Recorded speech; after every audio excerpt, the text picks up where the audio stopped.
দেখুন কড়া বসিয়ে দিয়েছি, কড়াতে জল দিয়ে দিচ্ছি। জলটা এমনভাবে দেবেন, জলটা বেশি দেবেন না, যাতে সেদ্ধও হয় আর এটাকে হয়েও যায়।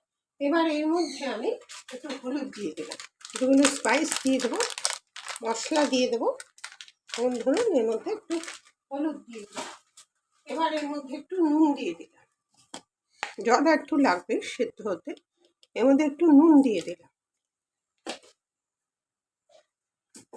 আর একটু লঙ্কার গুঁড়ো দিয়ে দিলাম। পরপর কী কী দিচ্ছি দেখুন, একটু লঙ্কার গুঁড়ো দিয়ে দিলাম, হয়ে গেল। এবার লঙ্কার গুঁড়োটা আপনি পরেও দিতে পারেন, আগেও দিতে পারেন। এবার এর মধ্যে গ্রেট করা আদা দিয়ে দেবো। আপনি আদা বাটা দিতে পারেন, কোনো অসুবিধা নেই, আদা বাটা দিতে পারেন। আমি গ্রেট করে দিয়ে দিচ্ছি।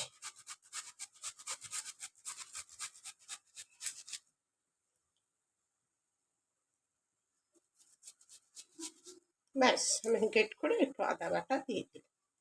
আদা দিয়ে আদাটা বেটেও দিতে পারেন, এইভাবেও দিতে পারেন, কোনোটাতেই কোনো অসুবিধা। আমার মনে হচ্ছে এর মধ্যে একটু ঝোল লাগবে, তবু দিচ্ছি আমি।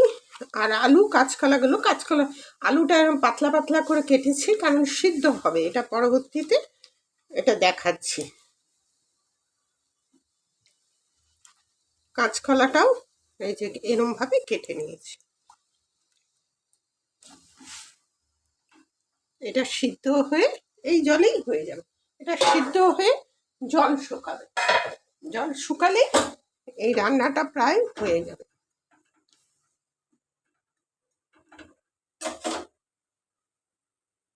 এটা বয়েল হতে থাকুক, বয়েল হতে 7-8 মিনিট লাগবে। দেখুন এই ঠিক এই পর্যায়ে আসবে। এবার এইটাকে এই খুন্তি দিয়ে হোক, যাতে দিয়ে হোক, আমি ম্যাশার দিয়ে একটু ম্যাশ করে নিচ্ছি, দিয়ে নামিয়ে দিচ্ছি।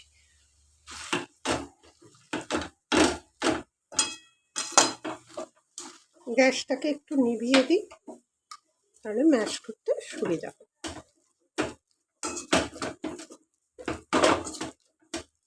একবার এইভাবে করে দেখবেন, অনুরোধ রইল।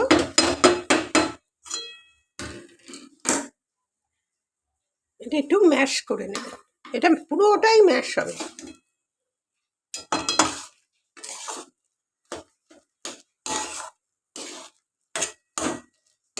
মানে একটা মাখা মতন হয়ে গেল, বুঝলেন তো?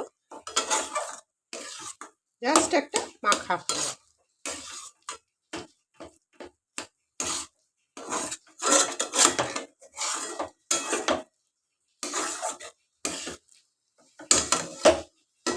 এবার এটাকে তুলে নেব।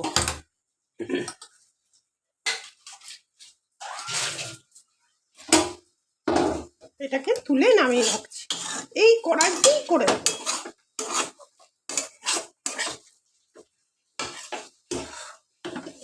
এই মন্ডটা তুলে রাখলাম।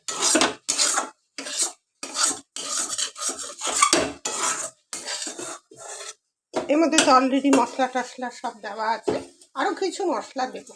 এবার দেখুন পদ্ধতিটা কিভাবে করি। কড়াইটা একটু ধুয়ে নিলাম, কারণ এটা লেগে যেতে পারে।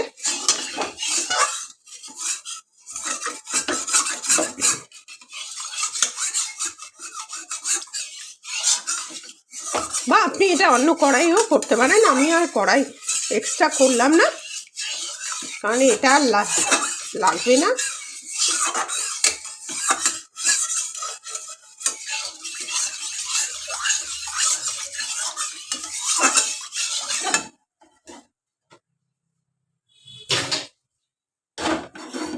গ্যাস বসিয়ে দিলাম, গ্যাস জ্বালিয়ে দিলাম। এটা একটু সর্ষের তেলে করার চেষ্টা করবেন।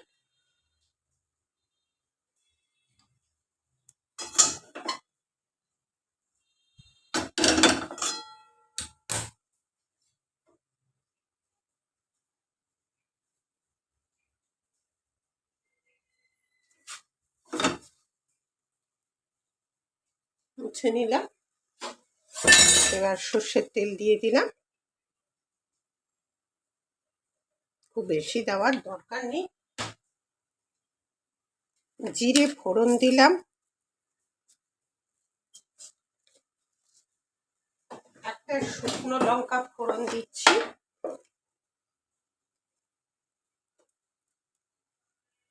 ব্যাস। একটা তেজপাতা দিচ্ছি, ওর মধ্যেই তেজপাতা দেওয়ার দরকার ছিল, যাকে আমি এটা পরে দিলাম। সিদ্ধের সময় তেজপাতা দিয়ে দেবেন।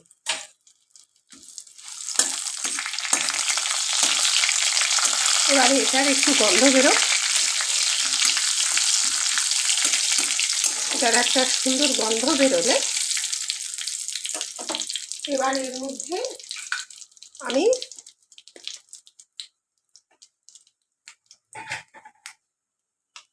ধনে আঁচটাকে একটু কমিয়ে দিলে মশলাটা পুড়ে যেতে পারে। 2 চামচ ধনে দিলাম। আপনি অ্যাকর্ডিং টু মেজারমেন্ট ওইভাবে দেবেন, তবেই হবে। একটু জিরে দিয়ে দিলাম,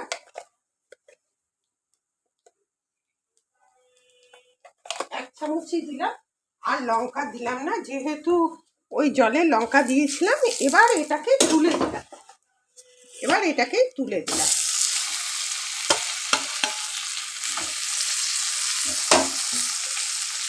ব্যাস।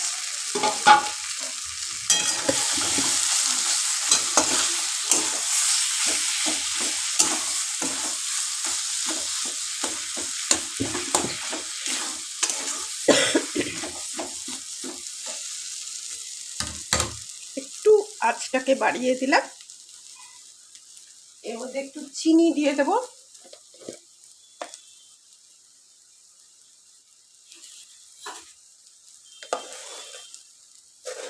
এক চামচ চিনি দিলাম। আমার কাছে ডাস্টার নেই, ডাস্টার থাকলে 1.5 চামচ মতন দিলাম। এবার আপনি বুঝে শুনে দেবেন, অ্যাকর্ডিং টু টেস্ট দেবেন।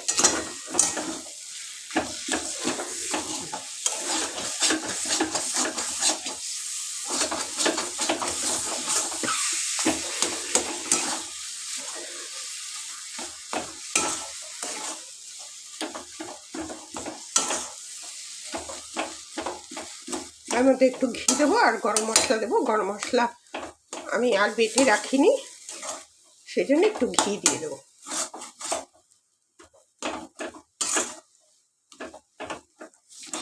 একবার এটাকে এইভাবে করে খেয়ে দেখবেন, খুব ভালো লাগে।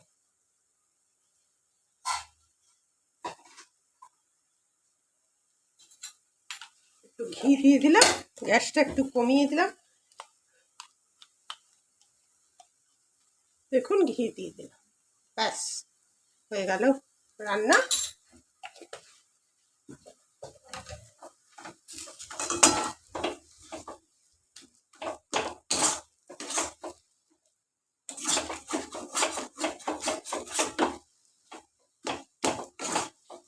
এবার দেখে নেবেন যে নুন লাগবে কি মিষ্টি লাগবে, নাহলে খাওয়ার সময় তো ভালো লাগবে না।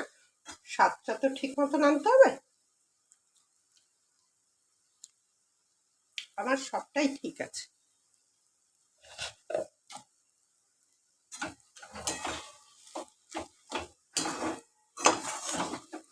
এটা অনেক দিনের রান্না, খুব চটজলদি হয়ে যায়, এটা করে দেখবেন। বাই দ্য ওয়ে, আমি নূপুর, আপনারা দেখছেন smile with Nupur and Tania. পরবর্তীতে দেখাবে যে কোনো একটা এপিসোডে, গ্যাসটা নিভিয়ে দিলাম, যে কোনো একটা এপিসোডে যে কোনো একটা রান্না নিয়ে পরবর্তীতে দেখা হবে। আজ তাহলে আসি, আমি এটা পরিবেশন করলাম না, এটা রেখে দেবেন, খাওয়ার সময় গরম ভাতে খাবেন। Tata, bye bye. আজ তাহলে আসি, পরবর্তীতে দেখা হবে।